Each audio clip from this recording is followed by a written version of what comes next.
Hello everyone and welcome to episode 22 of the Disney Infinity and Beyond Webcast presented by Vinylmation Kingdom. We've got myself, Roger, here in a very cold England, and we've also got Abe in probably a very sunny and warm Los Angeles. Actually colder, but sunny. It's -5 outside at the minute, so Oh boy, no, we just no, had to it's really de-ice. We just had to de-ice the car, so yes. no, it's really cold out here. It's like 70 degrees. It's very cold. Yes, it's Christmas time. Christmas has just gone, so I hope everyone's had a fantastic Christmas. Hopefully everyone got some lovely Disney Infinity goodies for Christmas. And basically, this episode is going to be just a reflection on 2014. It's the time of the year when, basically that is the top thing to do. There's been zero news other than the PlayStation and Xbox networks kind of going down. I don't know about you, but I haven't been able to get onto any of the toy boxes for the last few days because my PlayStation network's down and it's still down. Yeah, I haven't been able to play many games at all because the network keeps going down. Just over a dumb movie. Oh well. Yeah, I don't know, but it's hopefully I think it's back up in the US. I know it's still down here in the UK. So hopefully it'll be back up. It's on and off. It's on and off. Yeah, But the only other thing is if you are having problems with Disney Infinity while this is going on, just turn off your PSN or Xbox Live, then load up the game, and it should be where I know. For example, like me, it hung when I got there because basically everything is checking against the internet. And right. Gotta admit, once I sort of realised, once there was no network connection with PSN, there was these flaws of Disney Infinity kind of jumped to my head when it was like, I can't do very much here at this precise minute. It's like with nothing to download, nothing to play. It's like, This is one of the major drawbacks of just being a very much community thing. There's a lot of advantages. There's lots of great stuff, but when they unplug it, it does leave it sort of slightly of an issue. Would you agree on that one, Abe? I agree. I definitely agree. I mean, it'll definitely give you an idea as to what it will be like if you don't hook up and update your system. But one of the things I've been thinking about is I'm surprised Disney hasn't given all the toy box builders an extension on the current challenge. The only thing I did think with that was because the build, I think the Power Disc challenge, you actually had 2 weeks. There was 2 weeks for this challenge already. So maybe that's why it's one of those things of maybe not extending it is because they already had 2 weeks to begin with. Because obviously the Christmas period, so maybe they're thinking, well, there's enough time with the 2 weeks, and then you don't know how long that's going to, they can't put everything on hold indefinitely while all this network issues are playing up. No, that's very true. That's very true. It is a pain. I know a lot of people that are excited about it. I'm about 90% done on my sort of battle racetrack toy box that I've been building. I've decided I was having a few nights off Infinity. Still trying to do the toy boxes in the mornings, but I got a new Assassin's Creed Unity game, so I thought I might actually just have a week off in the evenings and just not do any buildings and just kind of basically run around France doing stuff. Well, yeah, I've been doing that myself. So let me know when you wanna explore Paris. Paris, yes. It's what I like. To climb to the top of the Notre Dame and going, I can't quite see Disneyland from up here. That's funny. So that's cool. Did you get any Disney Infinity items over Christmas? Not really, only because I basically had it all already. The only thing that I did get was in my stocking. There was a couple of Power Disc packs, so right, that's cool. Still haven't opened them, but I definitely will real soon. My I was part of a UK Secret Santa group, and they sent me the Marvel superheroes binder. I put up an unboxing video up on the YouTube channel already. So that was pretty cool. So I put all my Power Discs from a Marvel side in the album, and Travis has sent me the big Disney album that just came out of those 5 Power Discs on, because I needed 4 of those Power Discs, so it was it was worked out nearly cheaper just for me to buy the pack to get the pack those terrains I needed than go on to eBay. That was the silly thing, really. I mean, if we want to be technical, I did get something for Disney Infinity. My girlfriend got me a GoPro, Oh, which right. is that's going to be great for covering the 3.0 events. So Yes. we shall see in the future, see what Yes. use I get out of it. And I suppose technically, I got given some cash that I bought an iPad with, so that was my Infinity present. There you go. Yeah, Okay, so so there now we we go. did get Disney Infinity Yeah, we stuff. got it. There you go. We got it through the back door. Yeah, I was just a bit. I thought, yeah, I'm not really gonna get a lot of Disney Infinity things because I've already got it pretty much 95% of everything. Exactly. I did pick up the UK annual while I was walking through town yesterday, a couple of days ago.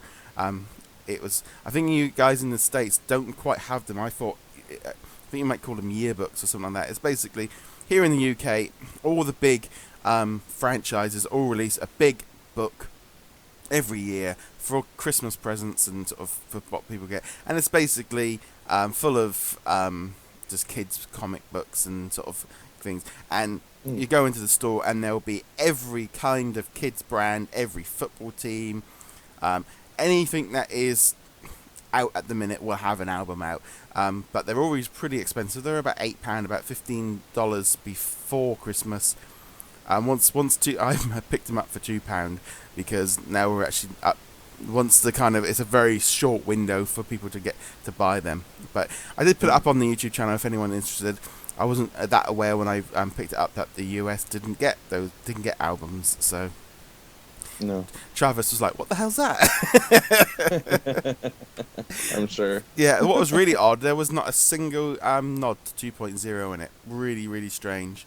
I mean, Well, that's interesting. the magazine is not exactly too hot. I mean, it hasn't got any of the Marvel things in, but not to even have anything to do with 2.0 did seem slightly strange.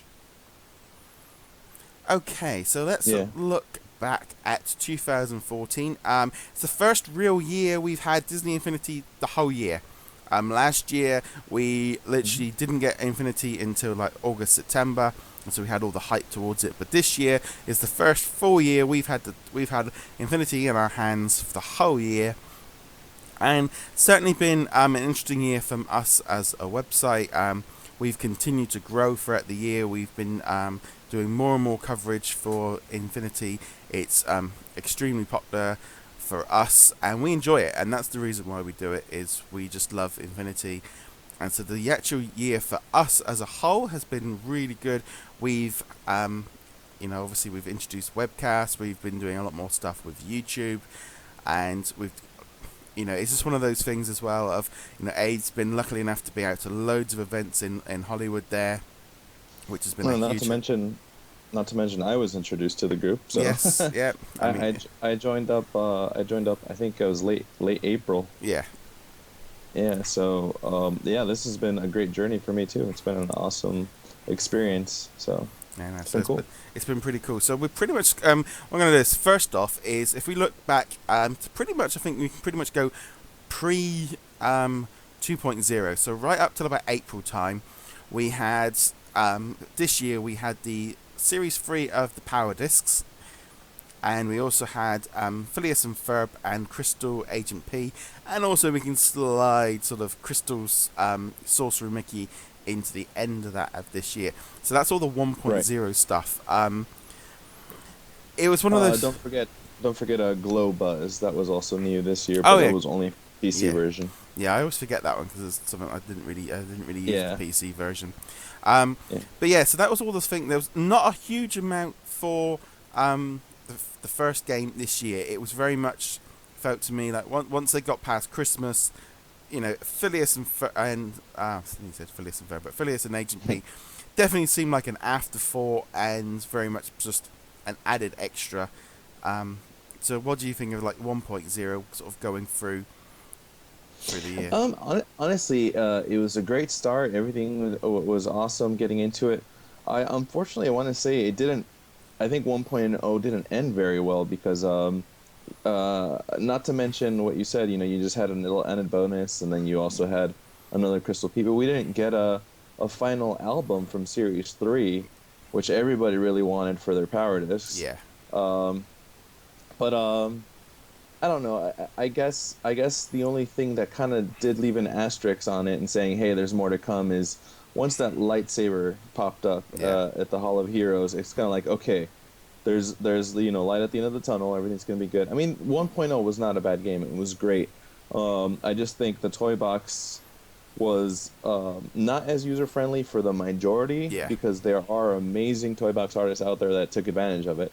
But it definitely still was revolutionary and it was great, and it's cool to see that Disney had their own version of a toys to life Yeah. category in the video game industry. But it didn't end with a big bang, but it ended with I guess let's say a cliffhanger. Yeah. It ended with a Yeah. cliffhanger saying, "Hey, we're not done yet." So I mean, that's the thing I think with 1.0 is essentially we had nearly 8-9 months of people just building toy boxes in 1.0, and it obviously the people got some of the artists got really into it and got generally just got sort of stronger and stronger throughout the year. So the toy boxes continue to improve.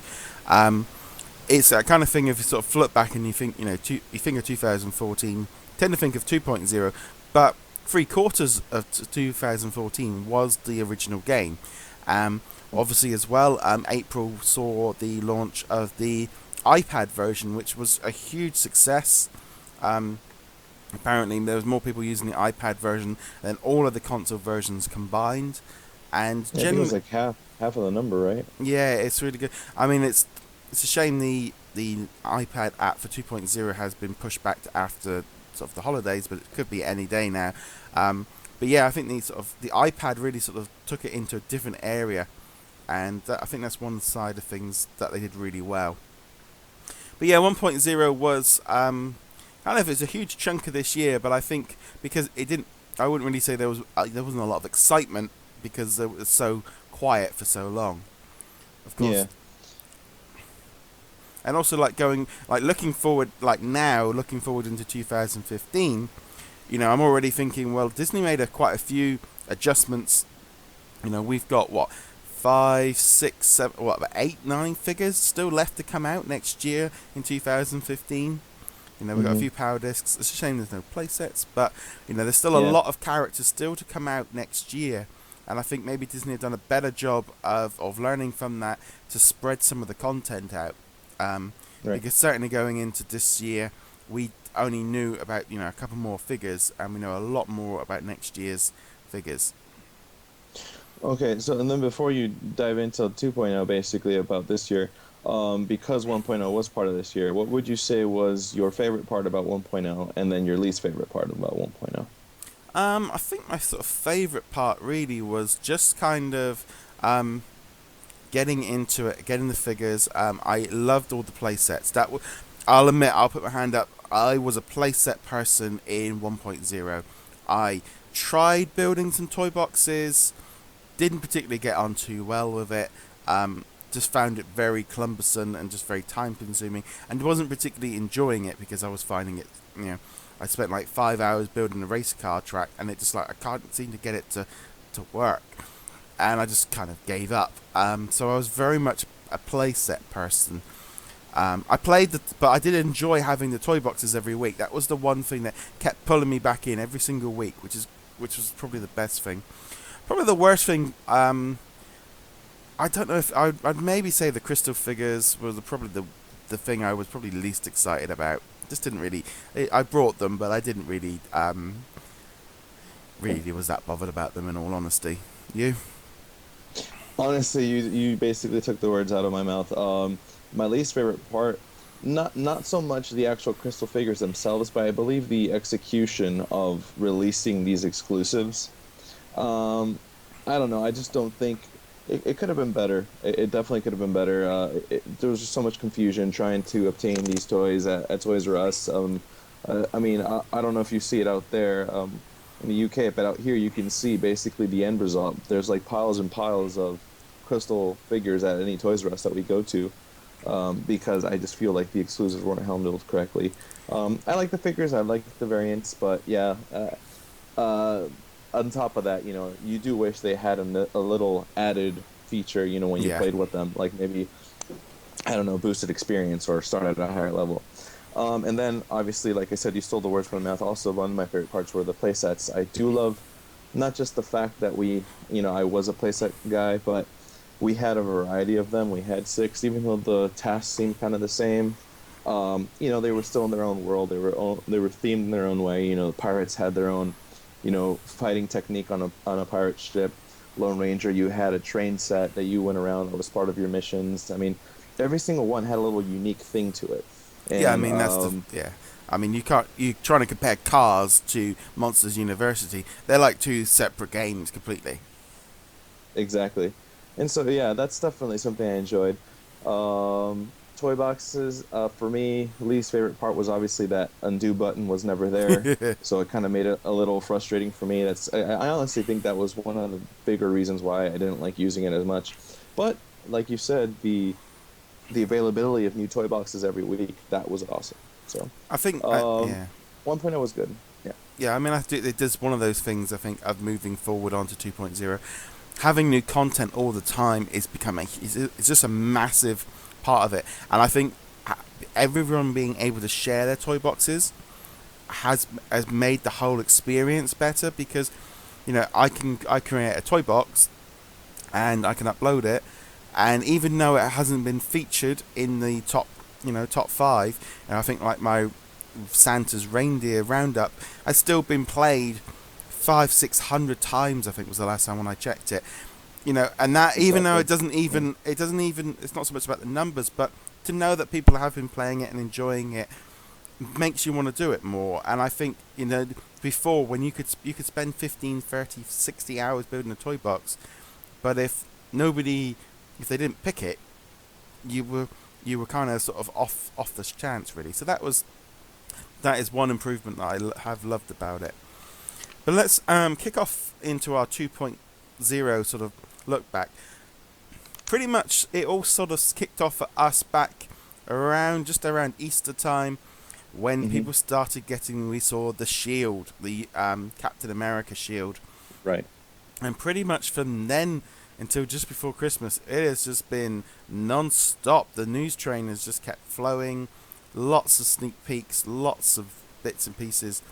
I think Disney did a fantastic job in keeping the interest, spreading the news out, keeping excitement building. I think they did bar one thing that I will talk about in a minute, but I think in a whole they did a much better job of hyping this year. Oh yeah. Spreading the news out. Delaying those announcements and just keep giving us, almost like a new character every week during the summer, and a little power disc here or a power disc there or a little toy. It did a great job of sort of getting us all up excited about things rather than just coming out and go, here's all the characters, here's all the power discs, here you go, we'll see you in 6 months kind of thing. They did a great job on that side of things. The only downside is they made a massive misstep with the not announcing the Disney stuff properly at the beginning. I remember, when they didn't. There was so much sort of anger at the beginning with Marvel coming out from the Disney side, and they literally sort of like, well, no, there is Disney stuff coming, but they misstepped, and I don't think they understood how that reaction was going to be. I didn't. I would never have expected the reaction that the not having that Disney side took on. Would you agree with any of that? Yeah, I definitely agree. Definitely the releasing of events, the hype, the way that we're spreading all this information out was great. I as far as experiencing a lot of the events where they unveiled a lot of it, I also experienced a lot of the hiccups that they had in between their own departments, and then actually issuing out information that they shouldn't have beforehand or whatnot. But it was still good. It was still a great experience. As far as the Disney side goes, yeah, it almost feels like they intentionally didn't want to say anything because they were kind of expecting the outrage, maybe. I don't know. But I'm just thinking, there's a lot of diehard Disney fans, and they're gonna want their characters and whatnot. But you know what? It was a bold step what they were trying to do. Yeah. Um, and so I get it, but I honestly still feel it's like a learning curve. They're Yeah. definitely gonna learn from this experience for for 3.0, hopefully it's going to be, better than this year. But either other than that, I definitely enjoyed, like I said, how they spread out everything in Yeah. events. Um, just they unveil Marvel and they just talk about the Avengers, and then the Yeah. next event, then they bring up Spider-Man. So it's really cool, cool I think space. that worked So well. that's great. Yeah, I think that worked well with them sort of spreading out the information between each event because it allowed more time to be talking about that particular and also it generated news as it was going down. I always think back to that original trailer. And I remember dissecting that trailer, and we had Stitch and Merida and Maleficent and the Power Disc. You were going, they're in there, but they were so hidden, and you really had to be looking for them. That the vast majority of people just saw red, and I think I'm hoping that when they do 3.0 announcement, they're maybe a little bit more maybe both than showing off every side, because I think if they misstep this, they could turn a lot of people off if they didn't if they don't announce it. But that's 3.0. We'll worry about that next year. Yeah, exactly. There was a lot. I mean, there was lots of events. So we started off, like I said, with that April Marvel announcement. I remember watching it live on streaming. That was a big thing that I personally loved this year. Disney worked out streaming. We had the Marvel event was streamed. We Yeah. had the Toy Box Summit was streamed. We had the Toy Box what was it, that event that you recently went to. I can't think of The fundraiser. the fundraiser was streamed live. I Yeah, think no, parts of E3, there was parts of the PlayStation experience was recorded and put up later. That was perfect because in today's modern world, we all want to know about it. We all can't be at all these events, but just put the stream up online or put the video up online and let us see in this stuff. Really made a huge difference, especially for, like I said, not all of us are lucky enough to live in California, and that was a big part of being able to feel part of the experience, but also see that firsthand instead of just having to rely purely, when they do that Marvel announcement was done, was so great, and it felt like such a bigger event because everyone was able to have a buzz and they could talk about it. And I just think it makes a huge difference, and I really hope that continues going on. The Toy Box Summit weekend was another one where that live streaming just brought everyone to it. Everyone that's a fan of and was wanting to do it could watch people build it and learn about it, and I think that was a massive step forward. No, yeah, absolutely. It's one thing to actually listen to your fans and ask them what figures do they want, and ask them to vote and take that input and put into the game, but also to involve them into the announcements and into the events somehow, even though they're not, like you said, in California or wherever they hold the event. At least they can see it via live stream, and that's an advantage of the technology that we have too. It's just great for all the Disney Infinity fans. It was definitely cool just to have everybody being able to stream. Yeah, no, I think it made a big difference to how people could, we got to see footage, we got to see the announcements, and in general, I think it just was a massive improvement, and I feel that was a major thing. And I think back to that Marvel announcement, that was such a great show to watch of them announcing it. It was very Marvel themed, and having Nick Fury coming out and putting out a little bit of a thing, and Agent Coulson there, sort of presenting it. It gave it a bit of clout, and I think that worked really well. I mean, you were at the event, so you obviously have your own view of it as well. Yeah, absolutely. It felt very. I guess what's a great word to describe it? It kind of felt very like being part of it. You were part of the ambiance. You were part of the Marvel entity. Like you felt you were basically one of the superheroes or even Shield agents being brought in to an event to be given Mission Infinity. You know what I mean? It's like it was cool. It was so cool. I mean, and even putting that little tease at the end of that event where Nick Fury was about to talk about needing more heroes, and all of a sudden it cuts off and it says "See you at E3." I mean, it was very cool. It was very well thought out. They were prepared to spread the whole unveiling throughout many events. Yeah. But that event in particular was very, very cool. I remember getting chills when I saw the whole trailer Yeah. unveiled for the first time, and just to see JV and John Blackburn just start to play with the figures after Quesada put them out with Michael Bendis. Like Yeah. it was just really, really cool. Just to be in the same room with them, it was really cool. Yeah. It is. I mean, it was quite interesting. I think then was because next event that they did was the Maleficent screening where they showed off the two Disney figures, and I think that was one of the. It was a great. I think it was a nice little touch to have that little event.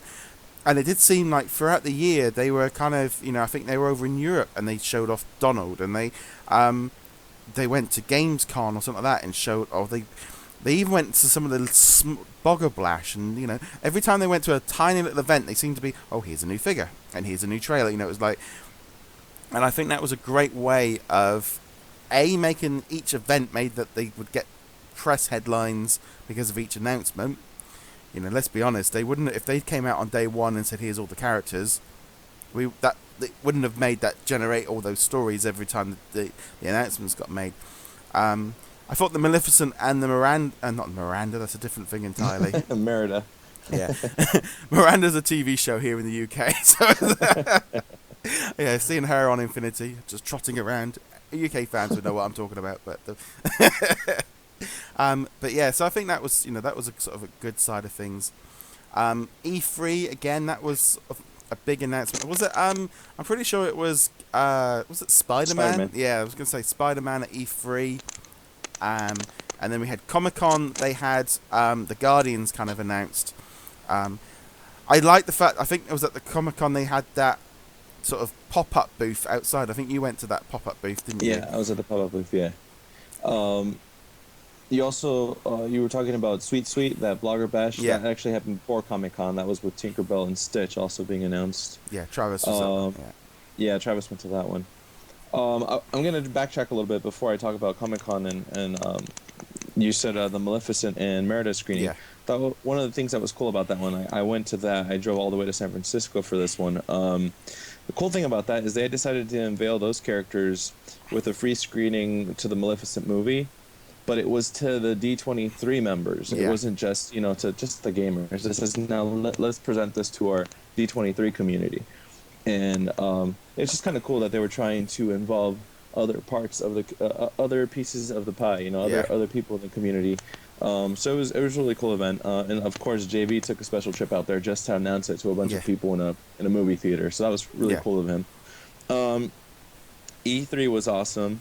But that's when they also accidentally officially announced Guardians of the Galaxy, because they were accidentally passing out Paradise packs that had everybody on there. Yeah. There was a few little things like that happened throughout the year. Yeah. Great for us, but yeah. Exactly. Sometimes, at E3, and for those who go to big expos, obviously they give out swag. Definitely the Disney Infinity booth was a popular one. Because they were obviously handing out some of the figures, and people would line up, and almost 3 hours. It would probably the least amount of time I waited was about an hour and 45 minutes just to get one. Yeah. But no, it's just they had a really cool setup, and obviously Travis went to Sweet Sweet, but then I went to Comic-Con and the outdoor pop-up. It was actually at this building. They had a D23 signing with what's his name, the guy who does Gravity Falls. Alex Hirsch or something? Alex Hirsch, Hirsch. And so they really went above and beyond for their D23 members, because they actually had booze they were serving out for free in hors d'oeuvres. And I remember commenting about that on another chat on Facebook, and they're like, "That's not true. I went to the pop-up. There was no booze." Like, "Oh, I went to the D23 one. Yes, there was." But anyways, I suppose it's got the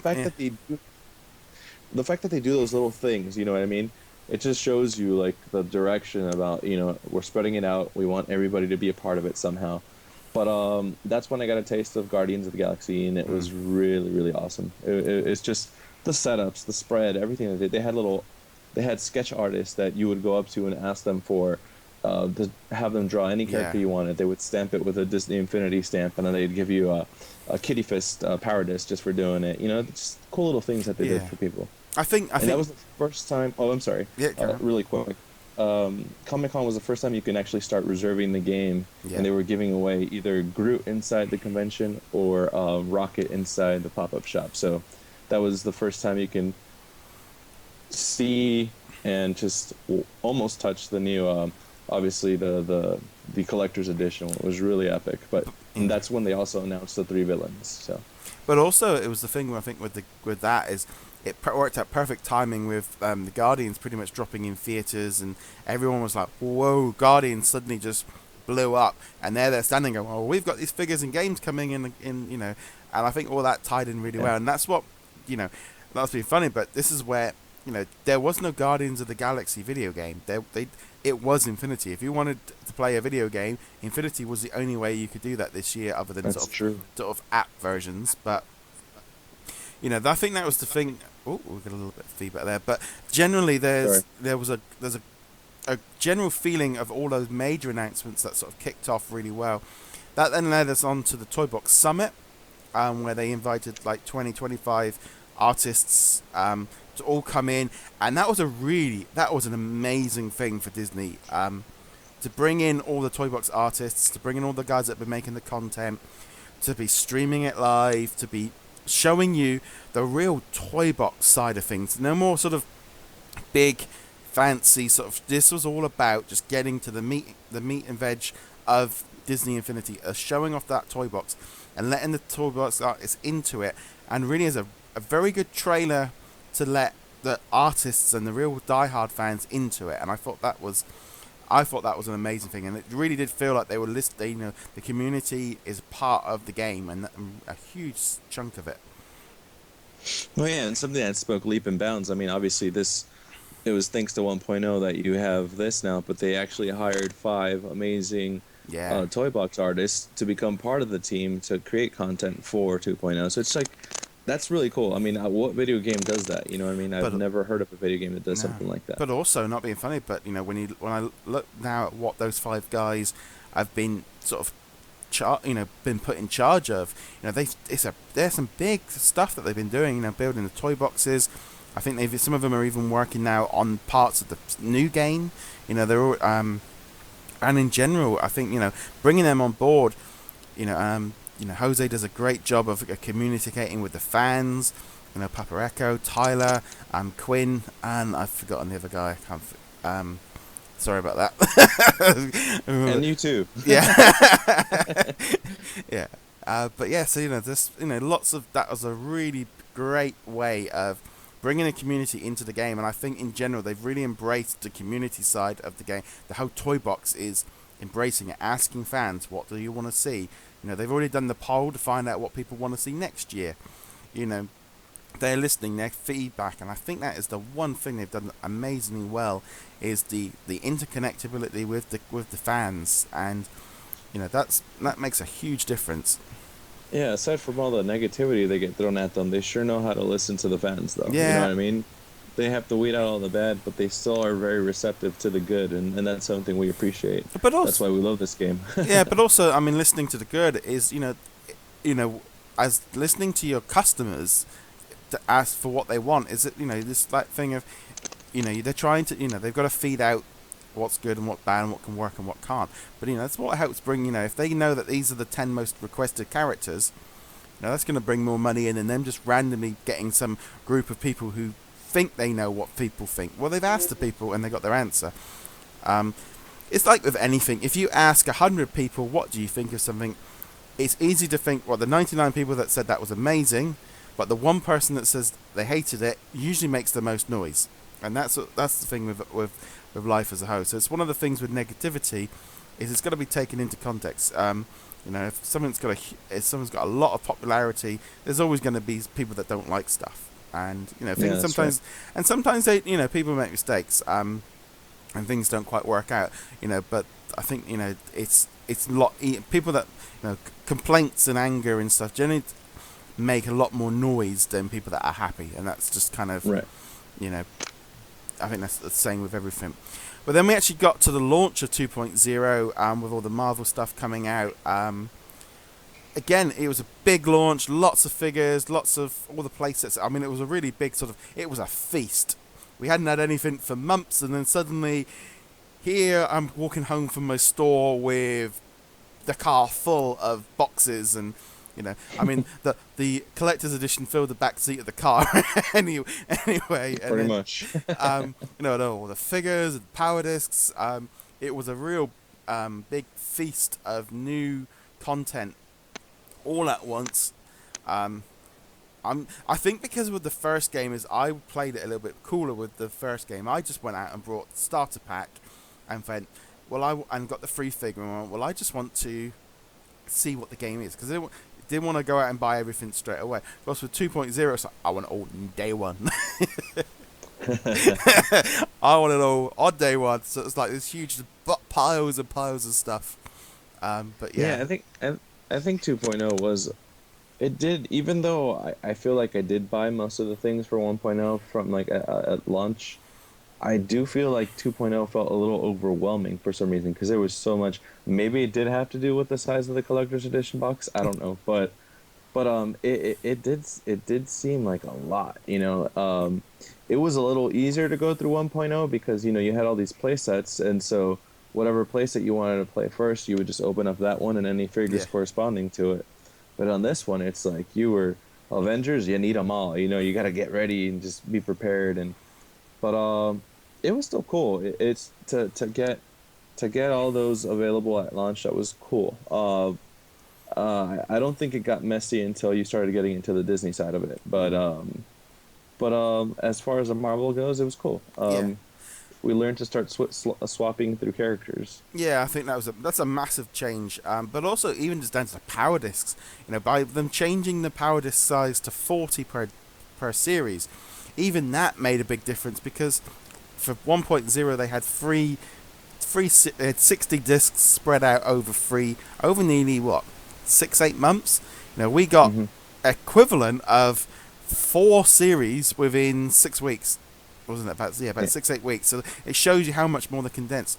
I actually preferred the big bulk. I thought that was a better way of doing it. I agree with that. Yeah. If you want to go slow, you can do. But I thought that was a good improvement. I think another cool thing about that though was the introduction of the toy box game discs. Those were very, from all the things they were announcing through all those events and everything, they were pretty hush-hush about these, and they weren't really talked about as much. And when you finally got to say, okay, what in the world are these things? Let's plop one down and play. And once you got to play it, it was really cool. Yeah. It opened up a whole new realm of possibilities with Infinity, and it in a sense sort of gave it more replay value to me. Because I hadn't been a big toy box builder at 1.0, and I really hadn't started playing with the 2.0 one yet, even though I do enjoy it now. I think the toy box game disc just kind of like said, okay, well now I have more things to do in this game as opposed to just play sets. So it was really cool. It was I think they were the big hit this round. Yeah, I mean, I think like October was a much quieter period because everyone was able to concentrate on the Marvel side of things. We started seeing, like, over here we had like Donald snuck out early, but then sort of November really kicked into the Disney side of things with the Disney Power Discs, the Disney figures, the Toy Box starter pack, and it's kind of strange because we're sitting here at the end of 2014, and that was only last month. It's still so new. The Toy Box starter pack was only last month, and it's that kind of thing. If we're still so quick into this, we're still quite. We're not even halfway through the life cycle of 2.0 yet, because it's still a new game. It's still all on sale after Christmas, etc. But it's still parts of the game were only released last week or a couple of weeks ago. And the game and the power discs, the game discs are only out next month on their own so some people have still got new content to buy if they didn't buy those other starter packs. Right. But a few months before that, though, that's when all the confusion started. Because first, we didn't know whether we were going to get these separately, if they were going to come in a new starter pack, if it was a new game in general, were they going to come with play sets?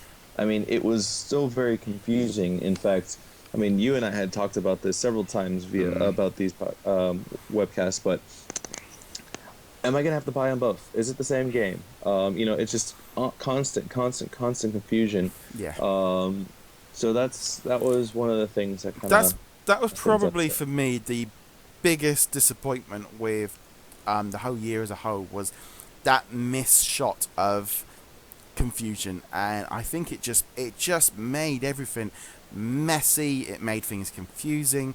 I mean, like we said, as if we got asked once, we got asked 1,000 times. We're happy to answer questions, but I mean, I sort of you sit there and go, yeah, okay, yeah, this is what you can do. This is what we got to do.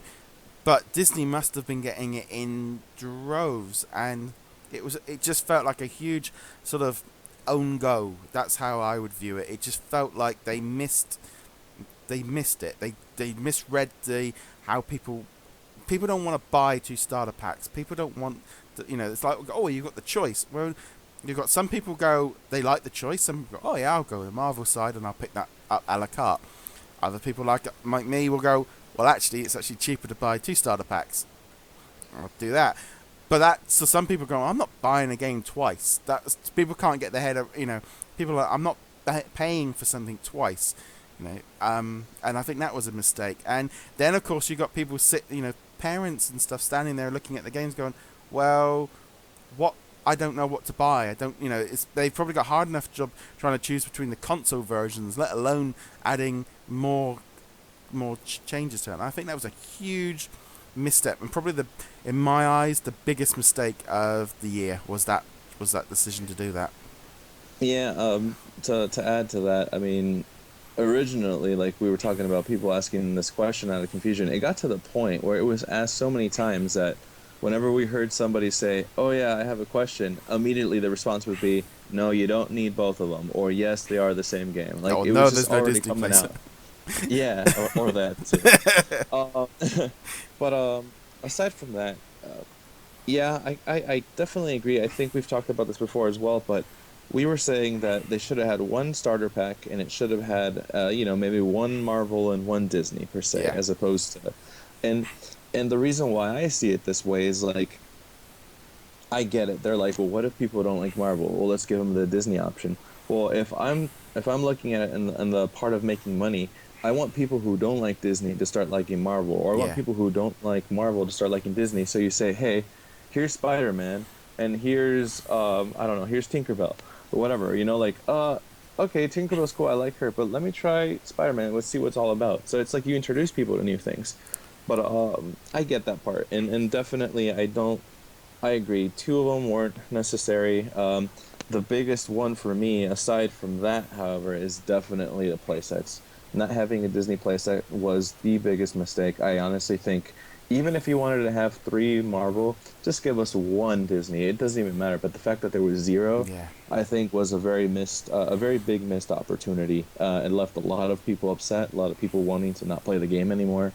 So I don't know, but overall, there was so many great things about the Mm. game, but definitely the starter packs unnecessary, But no play also, sets unnecessary. and also, I think as well as if you weren't into Marvel, having to wait another 6 or 8 weeks was a big kind of like, what? Oh, that too. That Yeah. that I mean, from our side, we weren't too bothered because we jumped straight into it. But if I was a Disney fan, I'm sitting there going, well, I don't, they had to wait another, unless they went out and brought it. I still think it was very interesting. They went with that toy box starter pack with no playset, smaller figures. I'm I'm gonna put I'm still gonna put my prediction out there. Next year, be a starter pack, no playset. That's gonna be my prediction. They won't put the playset in with the game. But I'm just gonna. I think they've done it. They've shown that they can release this toy box starter pack, and I think they'll do the same again. I don't know. I'm too hesitant to agree on that one. Nah. I honestly think if there's anything that they've learned is that there will be a playset, but only one. because the 1.0 had 3 playsets already in the very beginning. I Yeah. think this one will come with just 1 playset. If they're going to, the only way what you're saying, the only way that will work is if they put, well, yeah. I was gonna say if they put Disney, Marvel, and another franchise that they have together in a starter pack, then you probably don't need to actually put a playset with it at all. So yeah, you definitely won't. But but that's the only way I feel like that might work. So I think as well with the Toy Box starter pack or those Toy Box game discs, that can be their way of they can use that. You know, if they put 3 of them with 3 different zones, that would be a way. And I think because we have seen those Toy Box starter packs come out, and I think it was a way of testing. Again, they're testing the waters to see how people react to it. yeah, I agree. I just think, you know, if you looking back at how they did it, I mean, it's like having the Avengers as a separate playset piece available. You're sort of sitting there going, well, actually, in all honesty, looking back now, had they just released a Toy Box starter pack and had the Avengers playset and all the characters, I still would have gone and brought it all anyway. But in some ways, it's like, well, yeah, it would have made more sense just to have done that originally at the beginning. Looking at those 2 starter packs rather than, you know, they can do a big collector's edition and chuck everything in it. But, you know, I think it was just that confusion and obviously as well having all that content on the stores. But generally, I think, you know, 2014 has been a very strong year for Infinity. It's been a lot of information, lots of stuff. You know, they've made a few mistakes. I know there were some few issues with the Toy Box for 2.0 that some of the Toy Box artists were struggling with it until the patches and stuff come out. But those were kind of I never experienced it too bad with that. But that seems to be that seems to me not just Infinity. That was the whole of 2014 for nearly every video game seemed to have that suffer from glitches and patches, and that's it's become part of the rush to get games out for Christmas kind of thing. That's a whole other issue. But, yeah, absolutely. But generally, 2014 has been, we got a lot more figures in our collections, got lots of new play sets, lots of power discs. I'm just glad going into 2015, we've still got figures to come out to tide us over till the new announcements, because obviously from our point of view as well, we're going to have a few lean months coming up where there's not going to be a huge amount of information. But at least these extra figures and stuff will break that up, and I think that's a good thing to be looking forward to. And they still unofficial, and they haven't announced 2 figures yet officially. There's still 2 unannounced sort of Tron figures that they haven't. That's a good side. Yeah, I was gonna say. I'm definitely looking forward to finally putting Loki on that collector's edition. It finally feels complete when he comes out. I am excited to play them. I'm going to feel weird playing them on their respective play sets because it takes us back to the weirdness of Syndrome versus Syndrome, but because they don't have their own missions or anything like that. But other than that, it's still cool. Can't wait to see what those 2 unannounced figures are. Again, but then we're also stuck with the 2 PC exclusive figures that we still don't know about, which could be Baymax's costume or whatever. I don't know. We don't know. Yeah. Let's see when they announce it. I mean, it's still I was gonna say, and also we did another piece of information that we did get, even though it's just information, is the announcement of Black Suit Spider-Man for next year. Yeah, for the Vita, and that was interesting. We shall see how that pans out. Unfortunately, I think you have pointed out before, the biggest drawback is it's not coming out till like May, you said? Yeah. Yeah, so that's going to be interesting. But other than that, yeah, definitely can't wait for the new figures coming out, because it does give us something to look forward to before the new stuff starts coming up. Yeah, because I think we're about 2 weeks out from the next wave of figures. We've got 3 new figures to come. So that's going to be exciting. I think in general, looking forward to 2015, we've got the iPad app. That's actually what I'm more excited about at the minute. The app. You've then got these new figures. You've got these last power discs. We don't know how they're doing that. Um, Yeah. and also, like I said, the Vita, and also you got Jasmine and those two other figures. So, I'm hoping that if that tides us through till around May, June, that would be. I always felt like, I know, like with Skylanders, they were still dropping a few random figures here and there in May and June, like this year, and I think that's a good thing. I don't think it's a bad thing to spread out some of the figures. I still think they should have moved maybe Spider-Man back a month. I still think they should have done that originally at the launch. I still felt 3 play sets with all those figures were too much at the launch for people. And there's definitely one more thing that we're definitely forgetting about to look forward to next year is once we finally have all those figures in Power Discs or whatever, we finally get to see what that unlockable thing is or that Well, cave. there's that two, isn't secret there? treasure.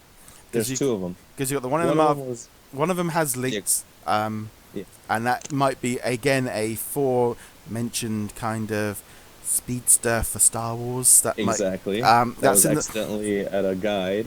I mean, it was put in the official guidebook. I Yeah, mean, exactly. it's not. Exactly. It's not like it's been So it's leaked. not really No, a it was leak. in the official guidebook that it was out. Yeah. So we all know that the speedster's coming for a bit like the lightsaber. Another little nod to know what's coming. We don't know what's going to unlock when we put Jasmine into the Disney side. What that's going to unlock. So that would be interesting.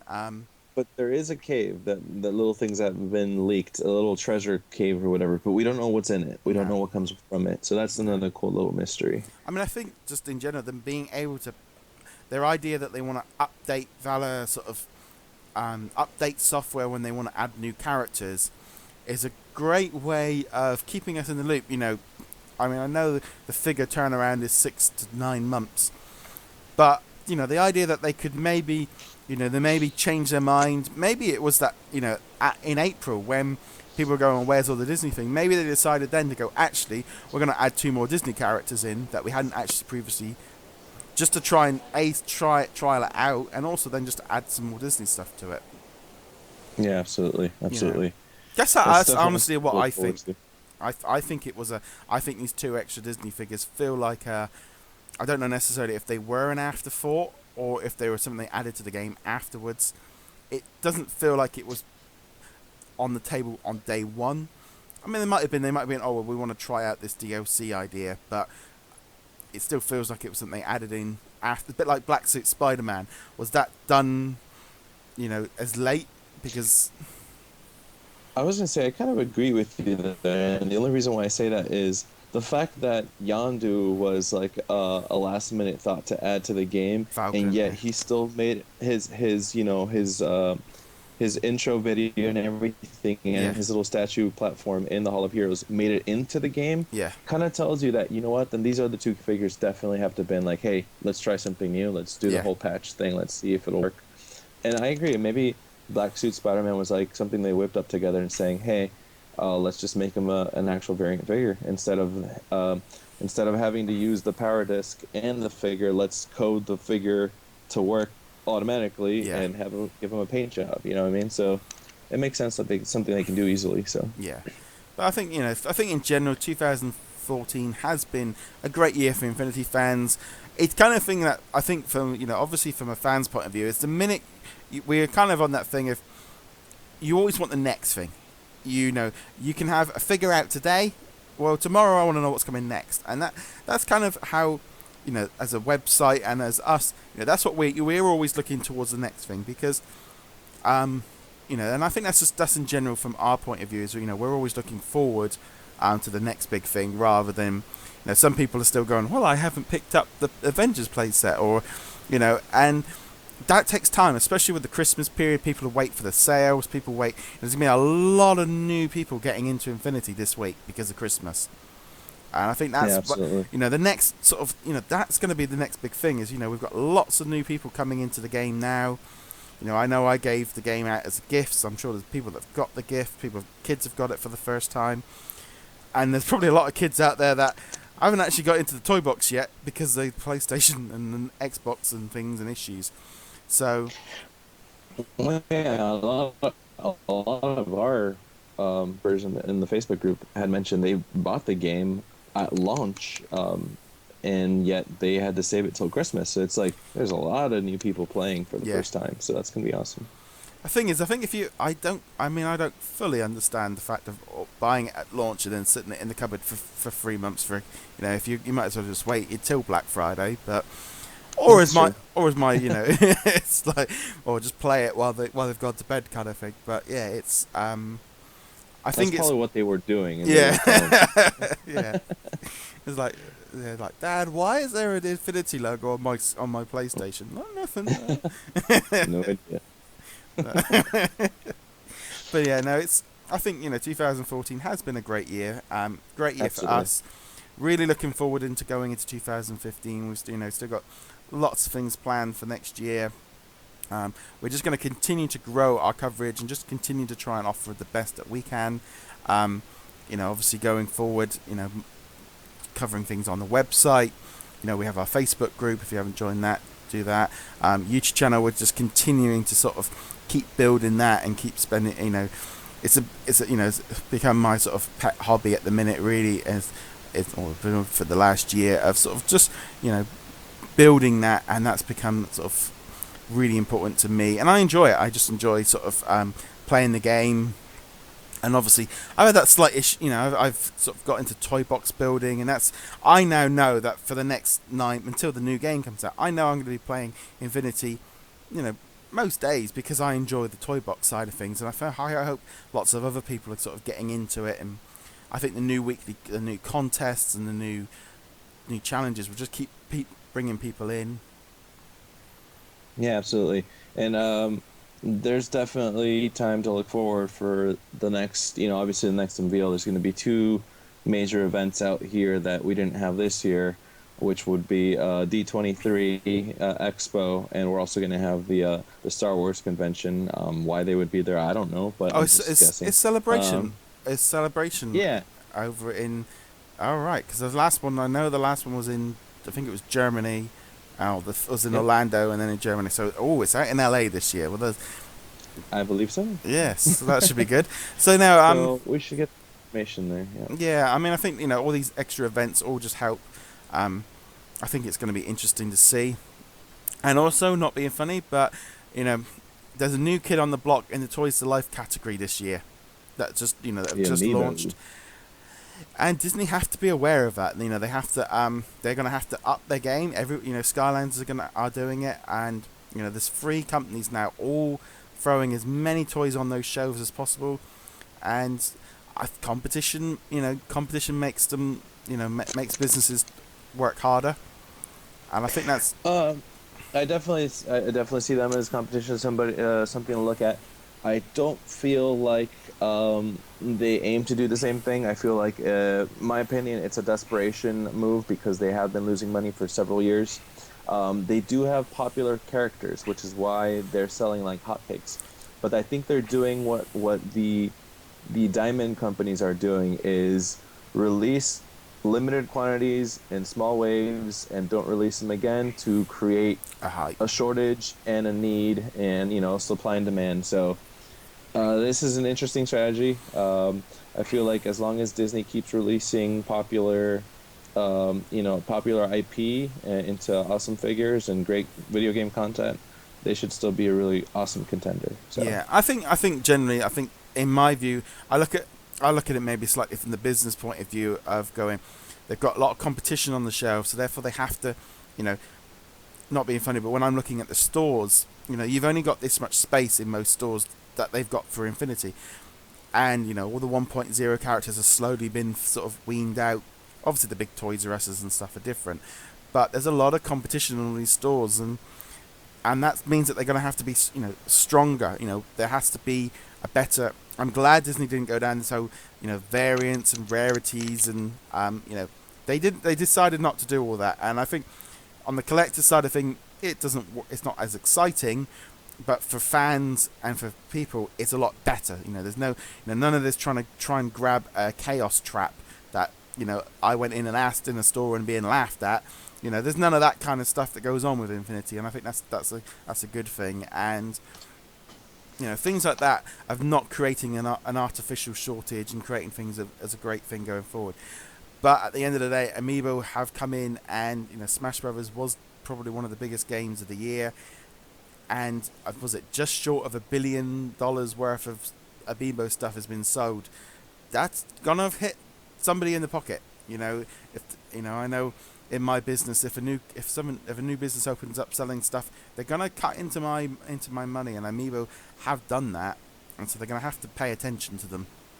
Whether or not next year, it might be different next year, because Nintendo have just kind of thrown out every character they've got in a matter of a few weeks by the looks of it. But yeah, I was gonna say though, Nintendo does have their own fan base. They do have their own diehard fans, and fact is, they're gonna buy figures of their favorite characters. I honestly feel that eventually these people, if Nintendo doesn't get together and start realizing that these things need to do more than just release a new skin or a power disc. Little statue. Yeah, it's basically a power disc. But they need to up it in the actual coding of these things to actually make them do something in games, or else eventually people are just going to start seeing, oh no, I have an addiction to collecting figures that they don't do nothing. Yeah. But then again, some people do that. Yeah. So you just don't know. I feel that definitely need to keep an eye open. I don't feel like they're a big risk, but they're definitely a category that's taking money from Disney. the Toys to Life category. Yeah. And also, I gotta admit, I think if I'm a parent, I'm standing in the store, and you've got all these figures. Oh God. I can see why parents are going, pick one. You can only have one, and that's where the problem comes in. Because we have heard stories of kids going, no, okay, dump. I want Amiibo now, because kids are fickle. They want the next big thing. But I do think, like, for example, to me, I feel like sort of like the Skylanders, the Traps kind of took a different side of things and made things a bit different. Oh, we got a little bit of feedback there. Sorry, it's my mic. So there, I think every company's having to move forward, and I think Disney have got to, they've got to keep up in their game, because there's other companies that want to take their money. Yeah, I definitely agree with you there.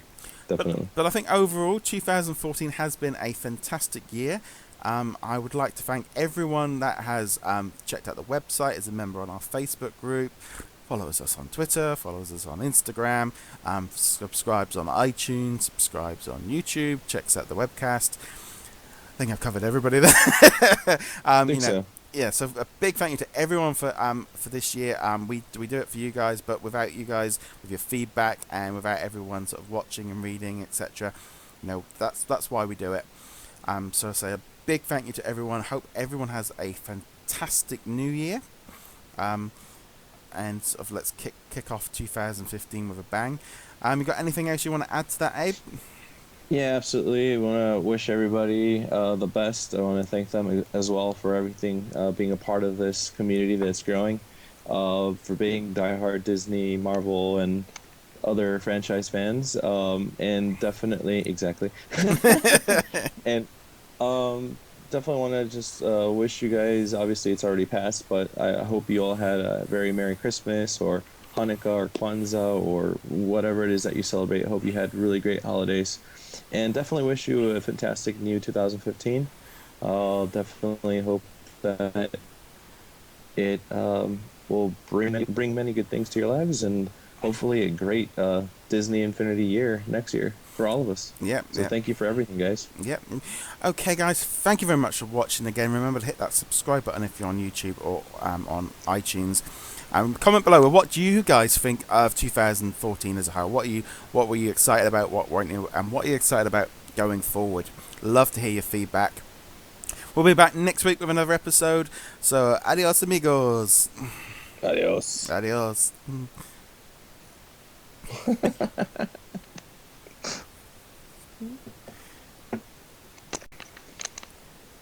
Adios, amigos.